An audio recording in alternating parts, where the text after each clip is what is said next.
कर्तव्यदीक्षां च समत्वशिक्षां ज्ञानस्य भिक्षां शरणागतिं च ददाति गीता करुणाद्रभूता कृष्णेन गीता जगतो हिताय।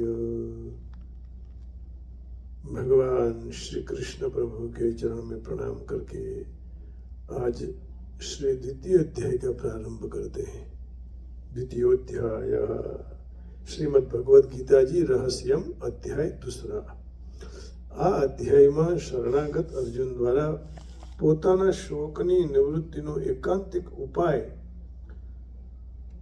પૂછ્યા પછી પહેલા ભગવાને 30 શ્લોક સુધી આત્મતત્વનું વર્ણન કર્યું। સાંખ્ય યોગના સાધનો આત્મતત્વનું શ્રવણ, મનન અને નિધિધ્યાસન મુખ્ય છે।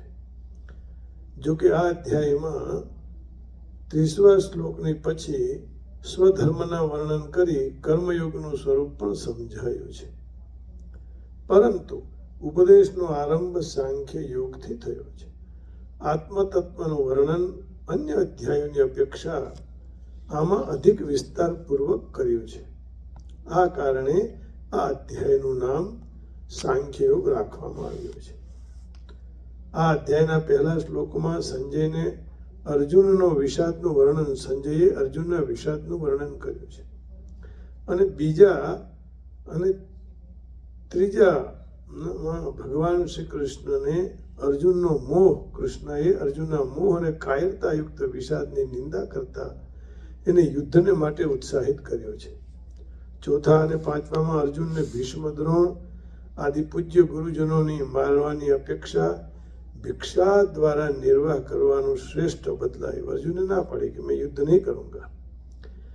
छठे में युद्ध करने या न करने के विषय में संशय करके 7वें में मोह और कायरता के दोष का वर्णन करते हुए भगवान के शरण होकर उनसे कल्याणप्रद उपदेश करने के लिए प्रार्थना की है। 8वां श्लोक में त्रिलोकीना निष्कंटक राज्य ने पण शोक निवृत्ति में कारण न मानीने વૈરાગ્યનો ભાવ પ્રદર્શિત કર્યો છે। એના પછી 9મા અને 10મા સંજયને અર્જુનને યુદ્ધ ન કરવા માટે કહીને ચૂપ को रहने और उस पर भगवान ने मुस्कुराकर बोलने की बात कही है।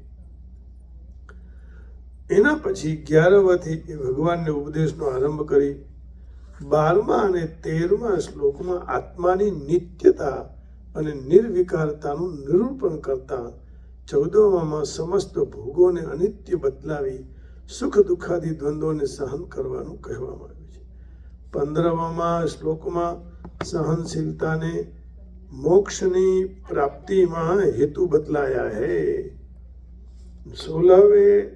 16મા અને 7મા અસતના લક્ષણ કહી 17મા સત અને 18મા અસત વસ્તુનું સ્વરૂપ बतावता अर्जुन ने भगवान युद्ध करवानी आज्ञा आपी है।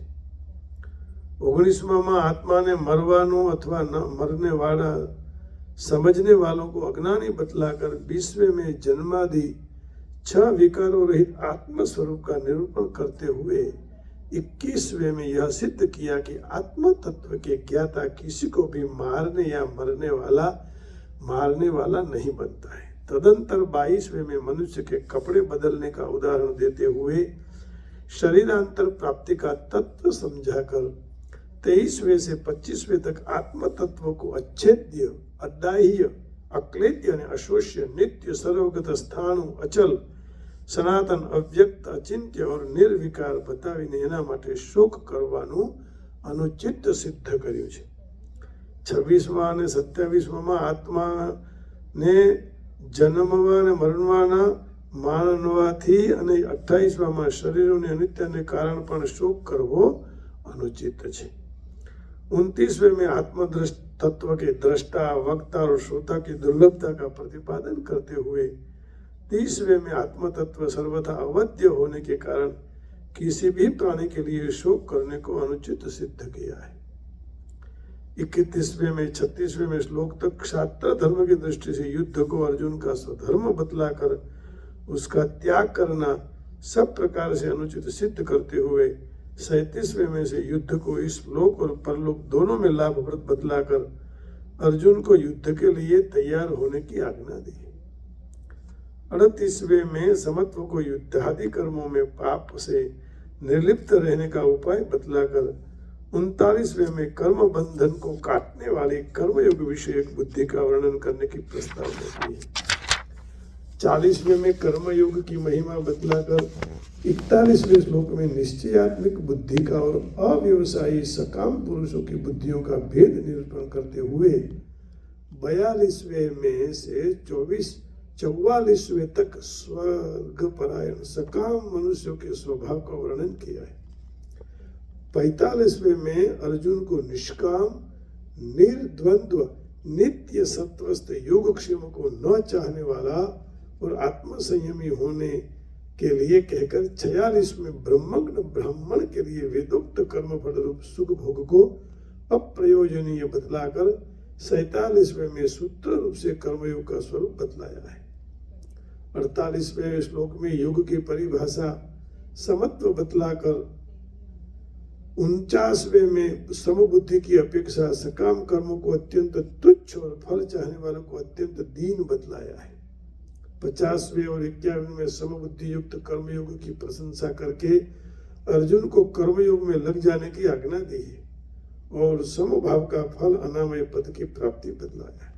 उसके बाद 52वें और 53वें में भगवान ने वैराग्य पूर्वक बुद्धि के शुद्ध स्वच्छ और निश्चल हो जाने पर परमात्मा की प्राप्ति बतलाई है। 54वें में अर्जुन ने स्थिर बुद्धि पुरुष के विषय में 4 प्रश्न किए हैं और 55वें में पहले प्रश्न का 56वें में तथा 57वें में दूसरे का तथा 58वें श्लोक में तीसरे प्रश्न का सूत्र रूप से उत्तर देते हुए भगवान श्री कृष्ण ने 55वें से 58वें तक समस्त कामनाओं का अभाव बाह्य साधनों की अपेक्षा न रखकर अंतरात्मा में ही सदा संतुष्ट रहना, दुखों से उद्विग्न न होना, सुखों में स्पृहा न करना, राग भय और क्रोध का सर्वदा अभाव, शुभाशुभ की प्राप्ति में हर्ष शोक आदि राग द्वेष का न होना, समस्त इंद्रियों को विषयों से हटाकर अपने वश में रखना आदि स्थिर बुद्धि पुरुष के लक्षणों का वर्णन किया है। 59वें में इंद्रियों के द्वारा विषयों को ग्रहण न करने से विषयों की निवृत्ति हो जाने पर भी राग की निवृत्ति नहीं होती, उसकी निवृत्ति तो परमात्मा दर्शन से ही होती है, परमात्मा दर्शन से। यह बात कहकर 60वें में इंद्रियों की प्रबलता का निरूपण किया है। 61वें में 61वें में मन और इंद्रियों को संयम पूर्वक भगवत परायण होने के लिए कहकर इंद्रिय विजयी पुरुष की प्रशंसा की है। 62वें और 63वें श्लोक में विषय चिंतन से पतन का क्रम बतलाकर 64वें और 65वें में राग द्वेष रहित होकर कर्म करने वालों को प्रसाद की प्राप्ति, उससे समस्त दुखों का नाश, शीघ्र ही उसकी बुद्धि स्थिर हो जाने की बात कही है। तदंतर 66वें में अयुक्त पुरुष के लिए श्रेष्ठ बुद्धि, भगवत चिंतन, शांति और सुख का अभाव दिखलाकर 67वें में वायु और नौका के दृष्टांत से मन के संयोग से इंद्रियों को बुद्धि का हन करने वाली बतलाते हुए 68वें में यह बात सिद्ध की है कि जिसकी इंद्रियां वश में है वही वास्तव में स्थिर बुद्धि है। उसके बाद उत्तर 69वें में साधारण मनुष्य के लिए ब्रह्मानंद को रात्रि के समान, तत्वों को जानने वाले योगी के लिए विशेष सुख को रात्रि के समान बतलाकर 70वें में समुद्र के दृष्टांत से ज्ञानी महापुरुष की महिमा का वर्णन किया है। 71वें में समस्त कामना, स्पृहा, ममता, अहंकार से रहित होकर विचारने वाले पुरुष को परम शांति की प्राप्ति बतलाकर 72वें श्लोक में उस ब्राह्मी स्थिति का महात्म्य वर्णन करते हुए अध्याय का उपसंहार किया है। तो यहाँ दूसरे अध्याय का पूरा सार आपके सामने रखा है। अब भगवान का थोड़ा भजन करेंगे।